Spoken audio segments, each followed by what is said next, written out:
നമസ്കാരം. ദൈവാനുഗ്രഹത്തോടെ മാർച്ച് മാസത്തിലെ നക്ഷത്രഫലം ഇവിടെ അവതരിപ്പിക്കുന്നു. ഈ വീഡിയോയിൽ ഓരോ നക്ഷത്ര ജാതകരുടെയും ഗ്രഹസ്ഥിതി സ്വാധീനം, ജീവിതത്തിലെ സാധ്യതകൾ, ഗുണകരമായ ദിവസങ്ങൾ, ജാഗ്രത വേണ്ട ദിവസങ്ങൾ, പരിഹാരമാർഗങ്ങൾ എന്നിവ ഭക്തിപൂർവ്വം വിശദീകരിച്ചിരിക്കുന്നു.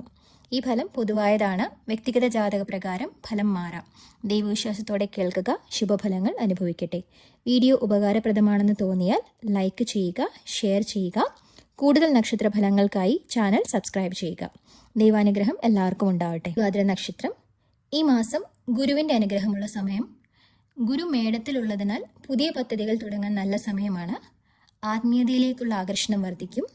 ജോലി മേഖലയിൽ വളർച്ച കാണാം. സാമ്പത്തികമായി സ്ഥിരത.